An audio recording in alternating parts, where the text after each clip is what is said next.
Colocar de pé, Eclesiastes capítulo número 1, vamos ler versículo 1, 2 e 3. É uma palavra mais para meditação, né? Para a gente colocar os pés no chão e ver como é que a gente está conduzindo a nossa vida. Às vezes é necessário, né? Daquela parada, daquela respirada, para que a gente, amanhã depois, não venha ter nenhuma surpresa desagradável. Os irmãos acharam? Eclesiastes capítulo 1 diz assim: palavras do pregador, filho de Davi, rei em Jerusalém. Vaidade de vaidades, diz o pregador. Vaidade de vaidades. Tudo é vaidade. Que vantagem tem o homem de todo o seu trabalho que ele faz debaixo do sol? Os irmãos podem tomar os assentos. O livro de Eclesiastes, ele foi escrito por Salomão e ele retrata, né, as suas experiências de vida, geralmente num tom de autocrítica, né?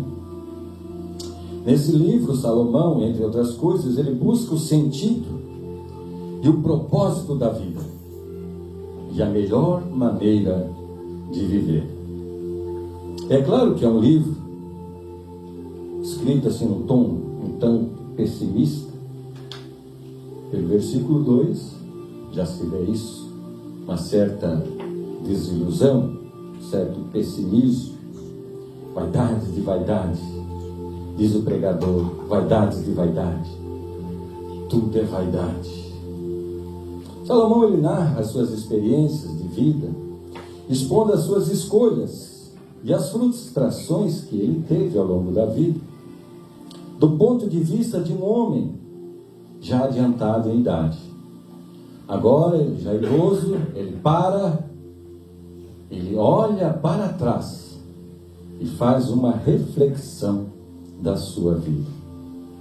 Será que a vida realmente tem um sentido ou um propósito fundamental?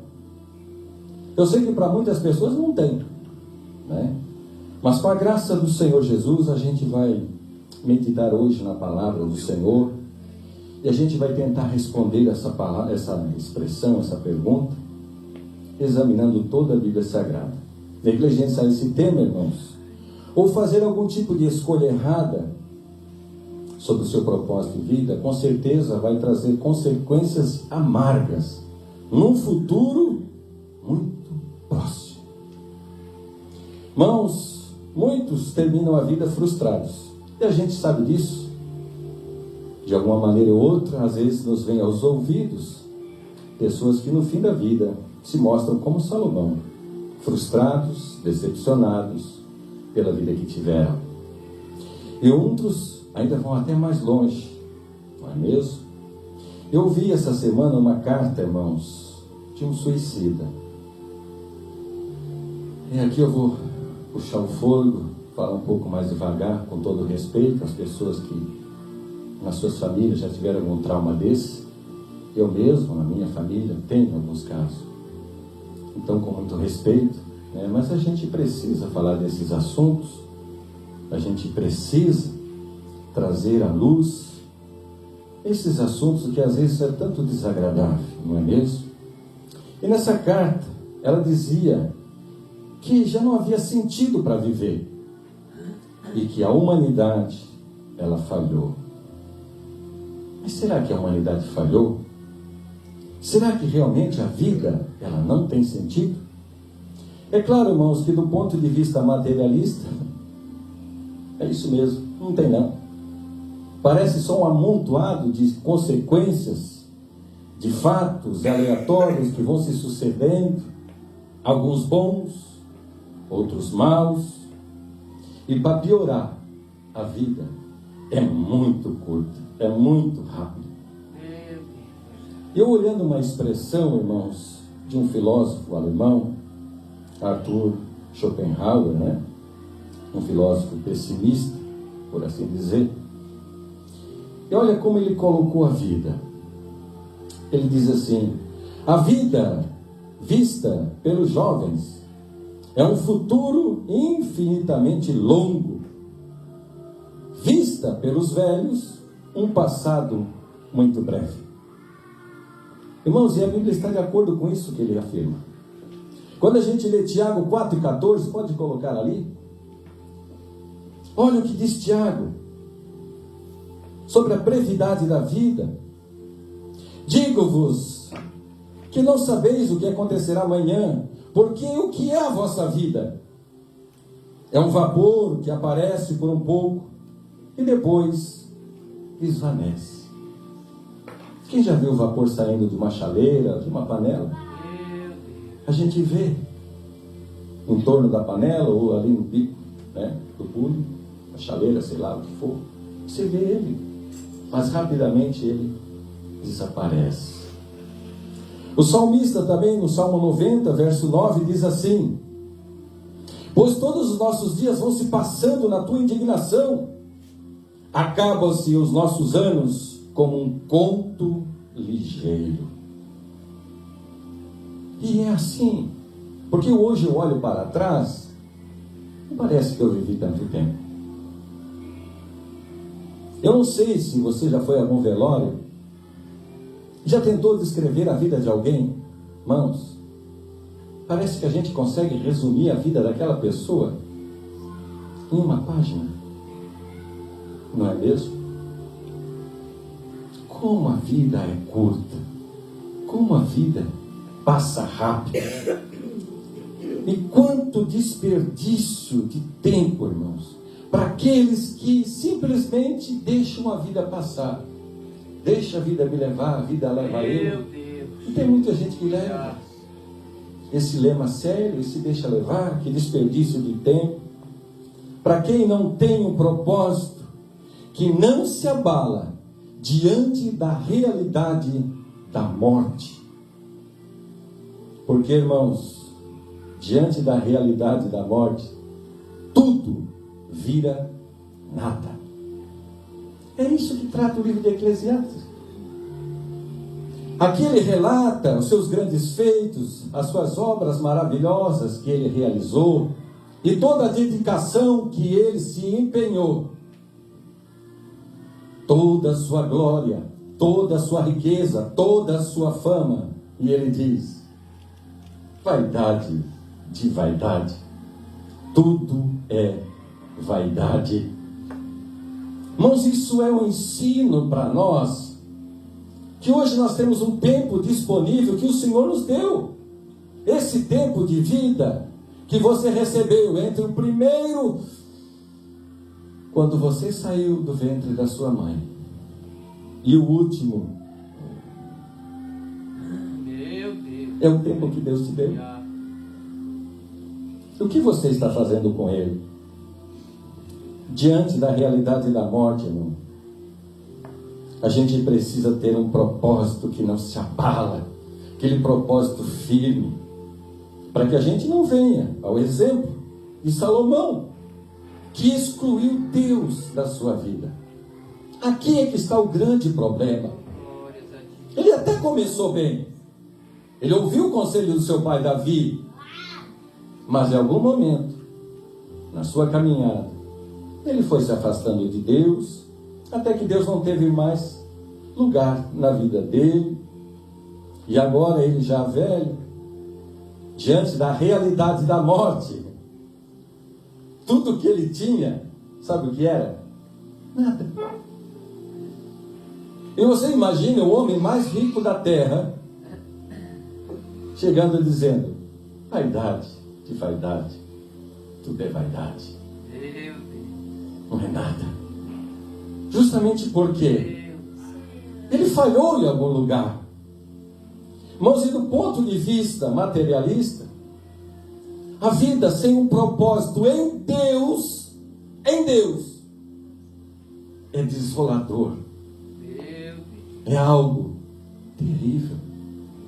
É solitário, é vazio. Coloque aquela foto ali.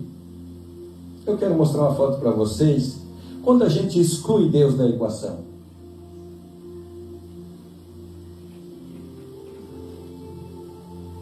Quando Deus não faz parte do nosso propósito de vida. Vocês estão vendo aquela foto? Está vendo aquele pontinho lá em cima, no meio daquele círculo com uma setinha? Claro que provavelmente os jovens, né, da escola, já deve ter visto isso aí.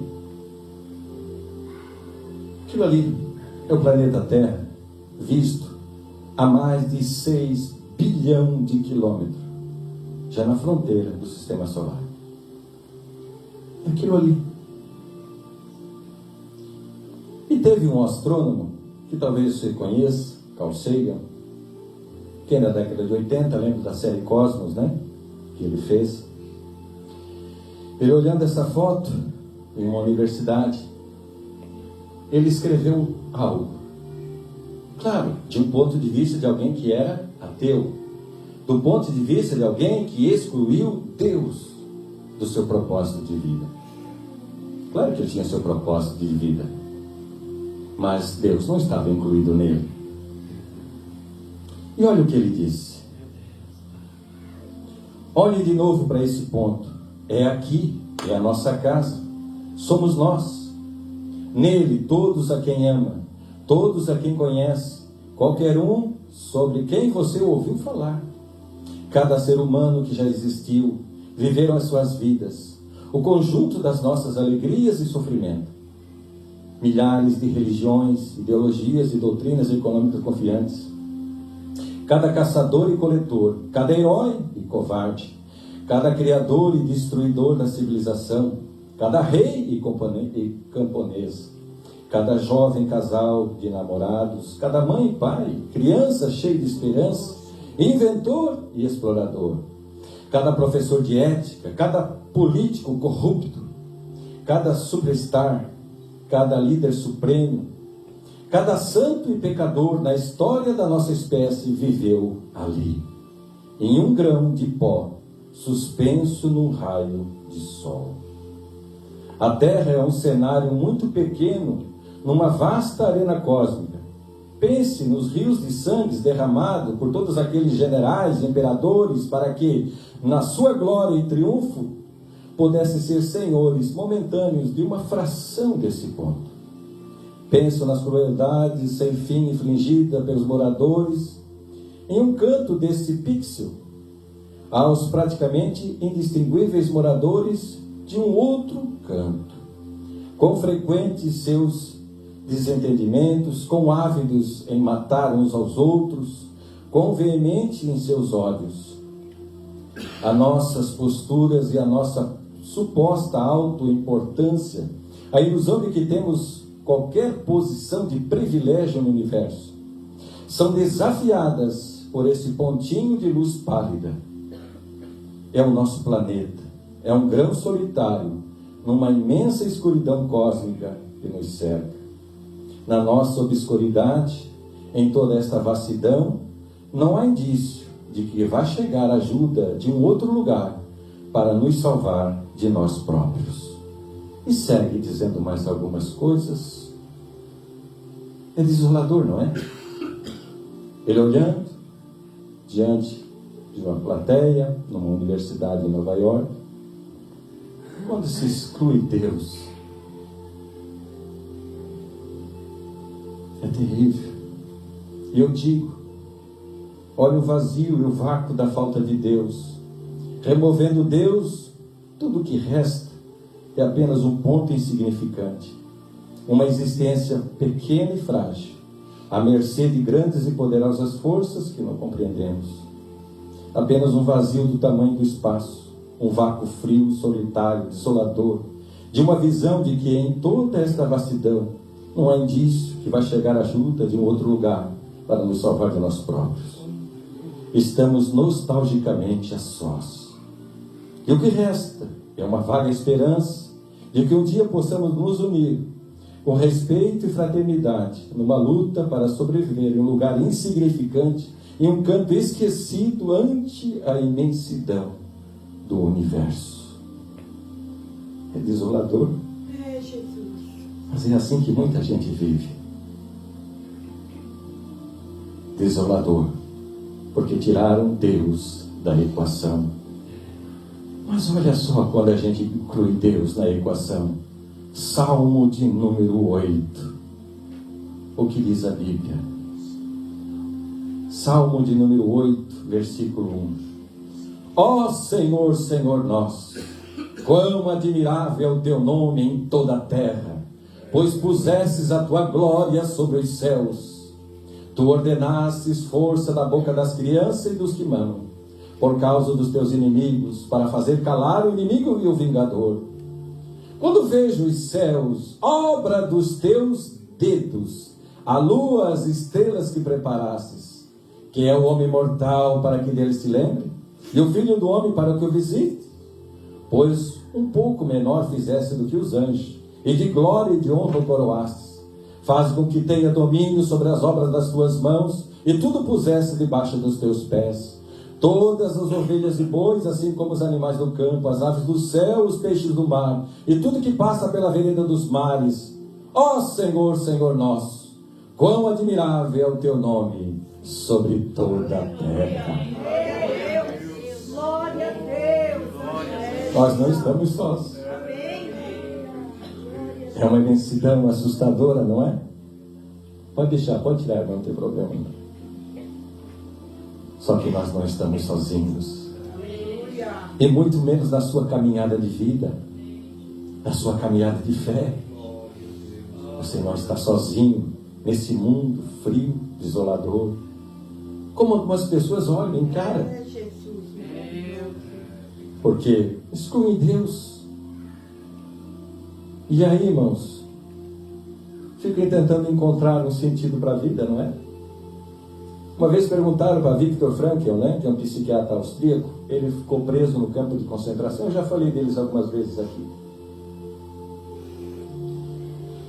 sobre o sentido da vida. E olha só o que ele disse. Eu gosto, irmãos, de olhar o que as outras pessoas pensam. A gente precisa entender o que passa na mente das pessoas quando excluem Deus. E algumas pessoas, como esse homem, de maneira muito assertiva, ele fala de algo maravilhoso. Diz assim, sobre o sentido da vida. Em suma, ao invés de se perguntar o sentido da vida abstratamente, puxe para o concreto. Reflita sobre o rumo, o sentido para o qual as tuas decisões estão te levando. Irmãos, quando a gente olha e vê Salomão decepcionado, justamente porque, irmãos, ele é o resultado das más escolhas que ele fez. Ele estava procurando as realizações, o sentido da vida dele, nas realizações que ele fazia, na busca da sabedoria, na edificação, de fazer um nome que seja para ele glorioso. Irmãos, o sentido e o propósito da vida são determinados pelas nossas escolhas. É você que vai fazer as escolhas. Eu sei que muita gente está fazendo uma escolha. E lá na frente, irmãos, quando já estiver diante da dura realidade da morte, quando a morte é iminente, quando não tem como voltar atrás, o que é que vai sobrar? Vaidade de vaidade? Salomão estava decepcionado. Foi o que nós lemos aqui. Ele diz assim no versículo 2, vaidade de vaidade, diz o pregador, tudo é vaidade. Que proveito tem o homem, todo o seu trabalho que faz debaixo do céu, ou debaixo do sol? Porque tudo o que ele acreditou que era importante, tudo aquilo que ele achou que valia a pena viver, ele viveu em função daquelas realizações. Agora ele está no final da vida dele. Ele colocou o pezinho no freio, porque o corpo já não ajuda mais. Meu Deus, aleluia. O corpo não obedece mais. Está velho, está cansado. Aí ele coloca o pezinho no freio e ele começa a refletir. Eclesiastes 2 e 18. Olha só por que ele estava decepcionado. Também eu odiei, olha só, todo o meu trabalho que eu realizei debaixo do sol, visto que eu havia de deixá-lo a um homem que viesse depois de mim. E quem sabe se ele será sábio ou tolo?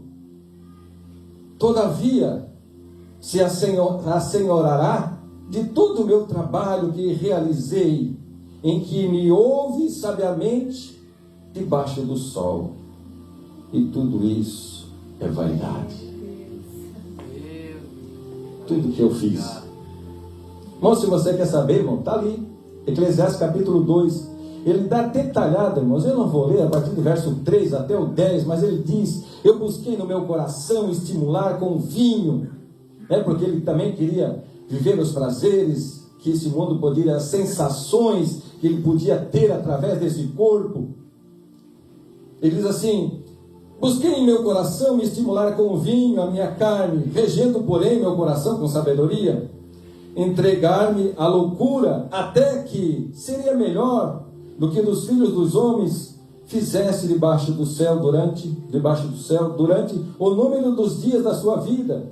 Fiz para mim obras magníficas, edifiquei casa, plantei vinhas, fiz para mim hortas, jardins, plantei neles árvores de toda espécie de fruto, fiz para mim tanques de água para regar com eles um bosque, para que reverdeciam as árvores, adquiri servos, servas, e nascidos da minha casa, também tive grandes possessões de gado, ovelha, mais do que todos dos que houve antes de mim em Jerusalém, e a lista vai. Ele viveu por isso.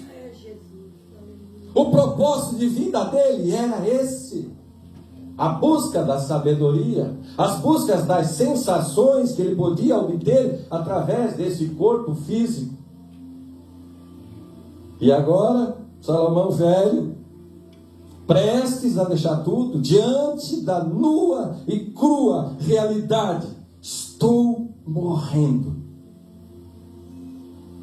E ele ia deixar tudo para outro, que nem sabia se seria sábio ou tolo para gerenciar. E você sabe, se você conhece a Bíblia, que Roboão, que o sucedeu, seu filho, foi um imenso tolo. Foi isso que ele foi, um tolo. O pai trabalhou tanto, ele acabou com tudo. Ele dividiu o reino em dois. Já no 5º ano do reinado dele, veio o rei, está lá em 1 Reis 14, 25 e 26. Veio o rei lá do Egito e roubou tudo. Levou toda a riqueza, levou tudo. E Salomão tinha feito os escudos, para fazer aqueles desfiles, como eles fazem os desfiles militares, Salomão fez alguns escudos de ouro, que reluziam, tudo, levaram tudo, ficou nada. E aí ele ficou, tipo assim, agora ficou feio, Ele foi lá, fez um escudo de bronze, e o bronze, quando polido, ele fica brilhoso igual ouro, disfarçando, E aí o pessoal, cada vez que ele entrava lá na casa do tesouro, estava lá o soldado com aquele escudo, não de ouro, de bronze. Tolo. Todos os dias da vida de Roboão, irmãos, houve guerra entre Roboão e Jeroboão. Salomão deixou bens materiais, não deixou valores espirituais. Aqui ele errou. Aqui está o grande erro dele. Ele se preocupou em deixar bens materiais, ele não deixou valores espirituais. E bens materiais de Salomão, eles viraram pó nas mãos de Roboão, porque não tinha valores nenhum espirituais na vida. Era um tolo. Ao invés de ele procurar ajuda e conselho de pessoas idosas, não, era tolo. Foi pedir conselho dos jovens. Não. Meu pai vos aceitou, um chicote. Eu vou açoitar vocês com um escorpião. E o dedo mínimo do meu pai, o meu lombo vai ser mais grosso que o lombo, que o meu próprio lombo. Ou seja, ele estava realmente sendo guiado por pessoas ainda mais tolas do que ele. Não deixou nenhum valor espiritual, irmãos. Este é o mal dessa geração, preocupada em deixar bens materiais, deixar preparo profissional para os filhos. Mas isto basta? Será? Levante os olhos e observe o que está acontecendo na nossa sociedade. Será que está tudo certo? Está certo isso? Esse comportamento que nós estamos tendo, está certo? Está nos levando para um caminho bom? Meu Deus, aleluia. Nós somos uma geração vazia e deprimida, um povo sem rumo, sustentado, sabe por quê? Por antidepressivos.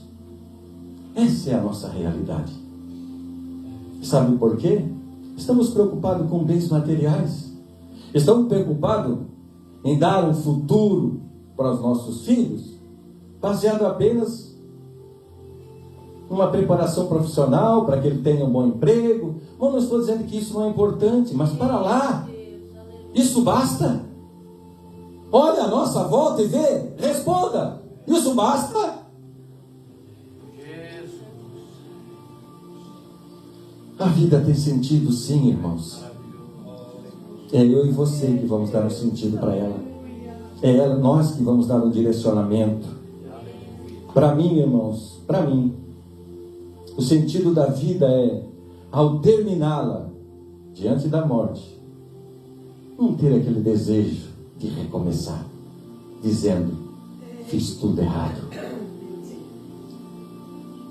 É chegar diante da iminência da morte e dizer, completei a minha carreira, o meu dever está cumprido.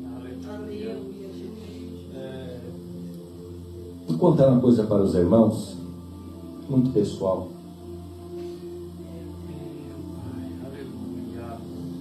Mas é importante a gente falar disso, porque parece que as pessoas bem-sucedidas, né? São as pessoas ricas, né? São as pessoas que construíram grandes impérios. Se fosse, Salomão seria o homem mais bem-sucedido do mundo. E não é isso que a gente vê. Não é isso que a gente vê quando lê Eclesiastes. A minha mãe estava nos últimos momentos dela. Já tinha tido 2 paradas cardiorrespiratórias. Estava muito difícil para ela. A minha irmã estava do lado. E ela sentiu que o Senhor queria recolher ela. E ela estava resistindo. Então a minha irmã disse, mãe, a mãe fez a sua parte. Mãe cumpriu bem o seu propósito. A tua tarefa está terminada. Teus filhos estão todos bem. Pode ir em paz. A mãe cumpriu bem o seu papel.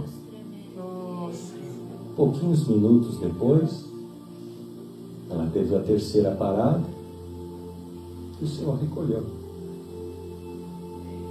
Mas ela partiu. Eu sinto falta dela, é verdade. Mas partiu com sensação de dever cumprido. É o que falta. É o que falta. Essa sensação de dever cumprido, de ter feito boas escolhas nesta vida. Vamos, hoje é dia para refletir sobre o que nós estamos fazendo sobre a nossa vida. Para o filho pródigo, irmãos, era viver os prazeres desta vida, né? Achou que a vida sempre lhe seria favorável, enfim, enquanto tivesse dinheiro, estava tudo bem, né?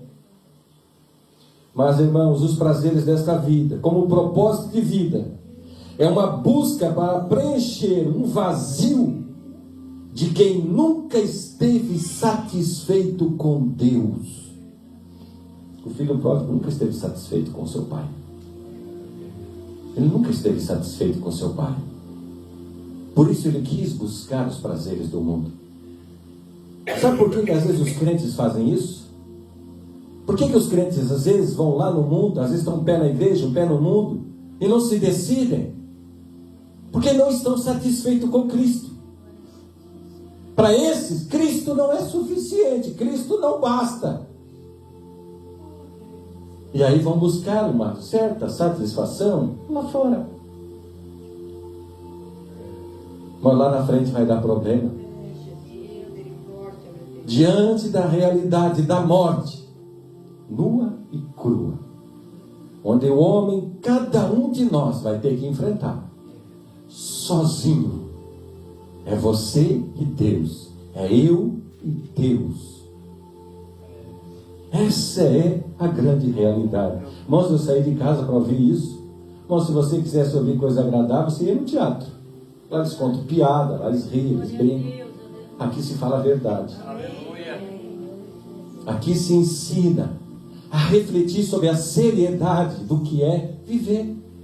Glória a Deus, aleluia. Para que a gente amanhã depois não venha do que tem que se envergonhar. A vida para você faz sentido? Você tem um propósito de vida inabalável diante da grande realidade da morte? Se você estivesse vivendo os seus últimos momentos agora, e você fizesse uma avaliação da sua vida agora, seja honesto com você mesmo, o que é que você diria? Sabendo que você está diante da iminência de passar para o outro lado, na iminência de cruzar o Jordão, como se dizia antigamente, né? Chegou a hora de cruzar o Jordão, e agora? É eu e Deus, é você e Deus, e mais ninguém. Meu Deus, aleluia. Por que você aceitou Jesus como seu Salvador? Para escapar de um problema? Para escapar de uma aflição? Ou só medo do inferno? Por qual motivo você aceitou Jesus? Qual é o propósito que te moveu a vir à igreja e dizer: Senhor, eu quero te servir? Aleluia. E você realmente é firme nesse propósito?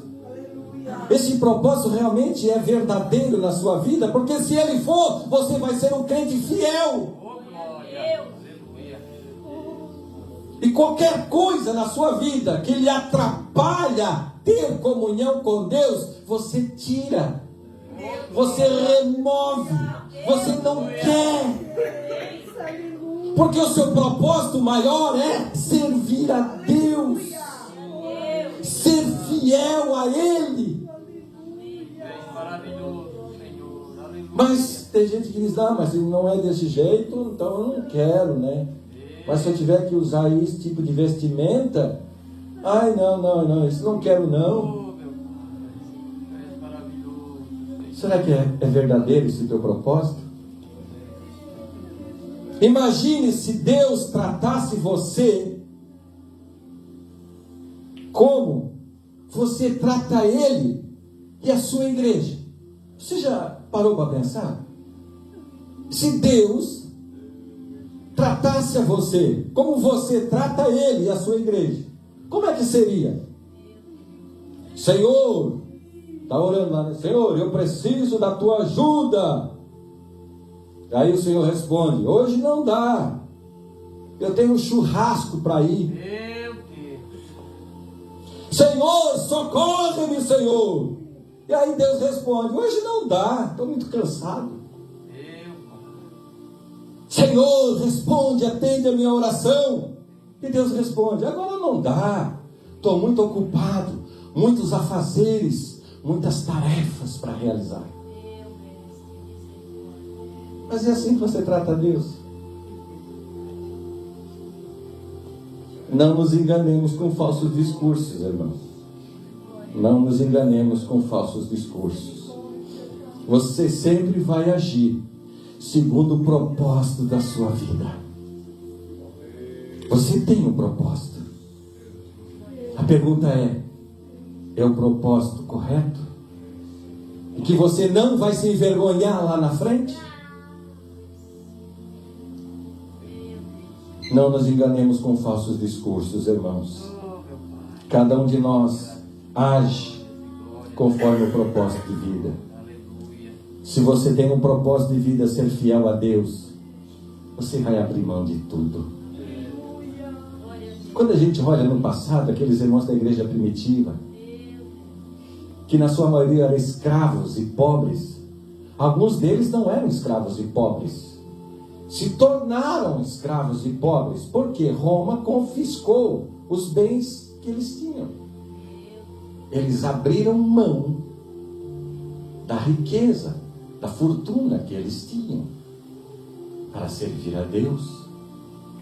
Isso é um propósito verdadeiro e firme. Por isso que essas pessoas, quando eram jogadas nas arenas, elas dobravam o joelho, claro, angustiadas porque tinham que passar o Jordão, mas muitas vezes dobravam o joelho e cantavam louvores a Deus, porque sabiam que já estavam indo. Mais alguns minutinhos, eles estariam entrando nos portais celestiais. Isso é propósito fiel.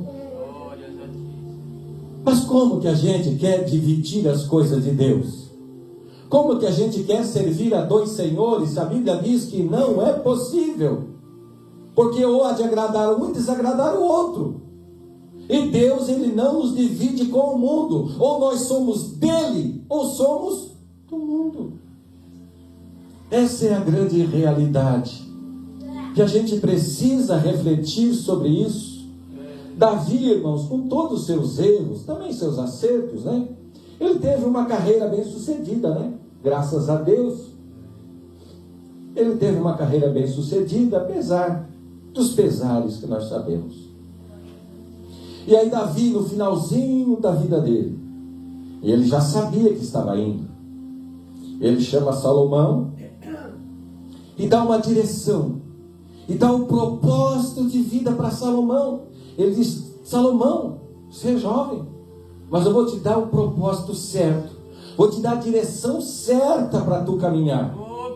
1 Reis 2:2.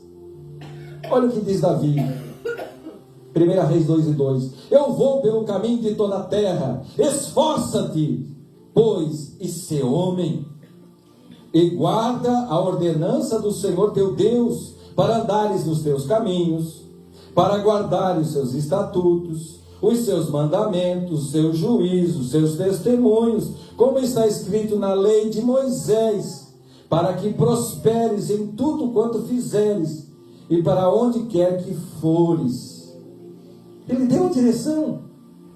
Ele disse assim: Salomão, deixa que a vontade de Deus guie a tua vida, seja fiel aos propósitos de Deus, à sua palavra, ao seu mandamento. E ele começou bem, mas não terminou bem. Terminou muito mal, porque abandonou, porque deixou passar a oportunidade que Deus estava dando para ele.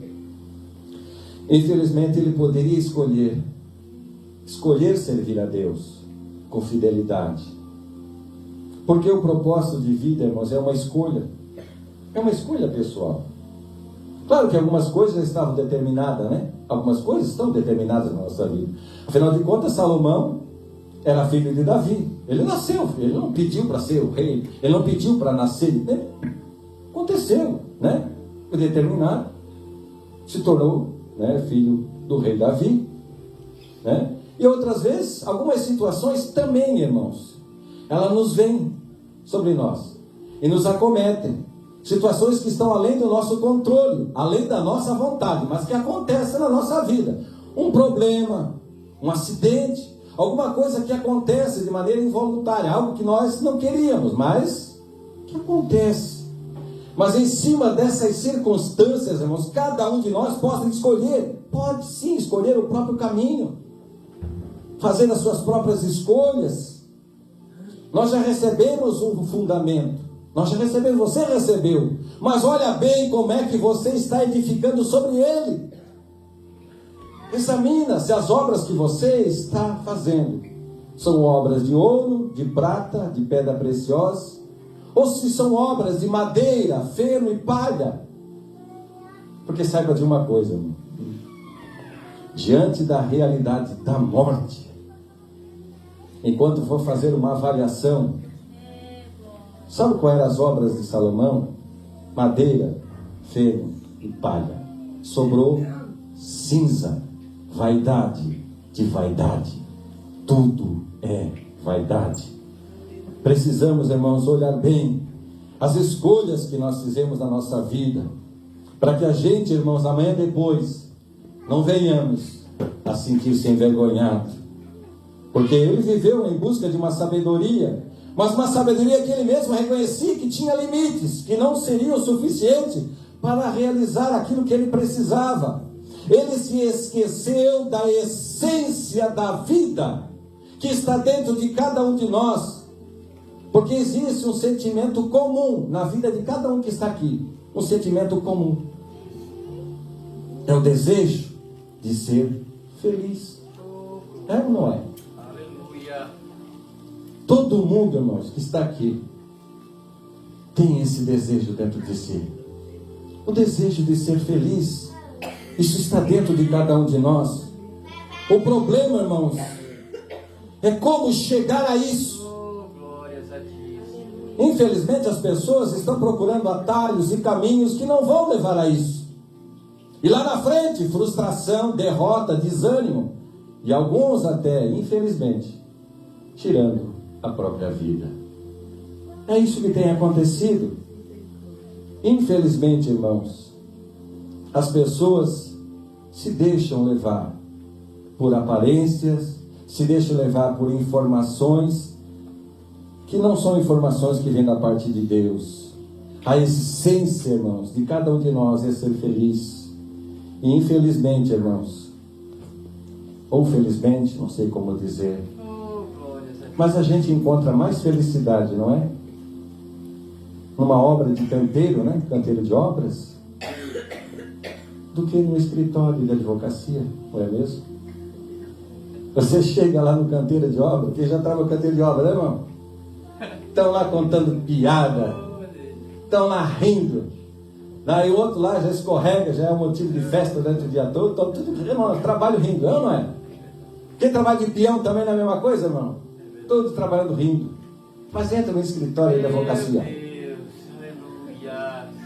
Vai perguntar, ô, calma, calma, ô, devagar. Vocês estão entendendo a loucura? Se a essência é ser feliz, por que agir contrário à natureza da felicidade?